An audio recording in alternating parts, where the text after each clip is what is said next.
सूत्रधार, जिसे भारतीय वास्तु और स्थापत्य का एक अत्यंत महत्वपूर्ण ग्रंथ माना जाता है। इस ग्रंथ में मंदिर निर्माण, नगर नियोजन, मूर्ति शिल्प और यहाँ तक कि यांत्रिक उपकरणों का भी वर्णन मिलता है।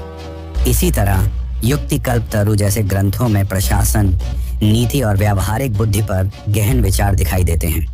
ये स्पष्ट करता है कि राजा भोज केवल ग्रंथों के संरक्षक नहीं थे, बल्कि स्वयं एक गहन चिंतक और विद्वान थे।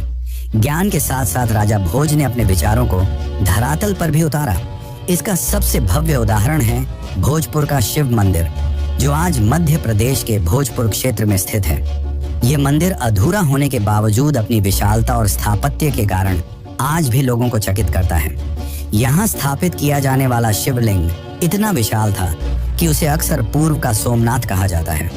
इतिहासकार मानते हैं कि किसी कारणवश, संभवतः राजनीतिक अस्थिरता या प्राकृतिक आपदा, इस मंदिर का निर्माण पूर्ण नहीं हो सका, लेकिन फिर भी यह राजा भोज की स्थापत्य महत्वाकांक्षा का सजीव प्रमाण है।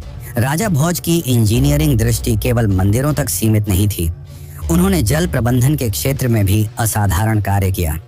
भोपाल के पास स्थित भोजताल, जिसे आज अपर लेक या भोपाल झील कहा जाता है, को परंपरागत रूप से राजा भोज से जोड़ा जाता है।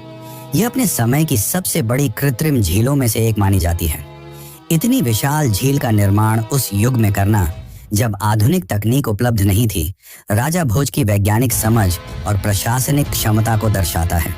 ये झील न केवल जल संरक्षण का साधन थी, बल्कि आसपास के क्षेत्रों की समृद्धि का आधार भी बनी। राजा भोज का ज्ञान अपार था, इसलिए जब उनकी मृत्यु हुई तो कहा गया कि सरस्वती स्वयं शोक में डूब गईं, क्योंकि उनका सबसे बड़ा संरक्षक चला गया था। लेकिन राजा भोज की कहानी अभी पूरी नहीं हुई थी, क्योंकि उनके नाम से जुड़ी एक कहावत ने इतिहास को एक अलग ही मोड़ दे दिया।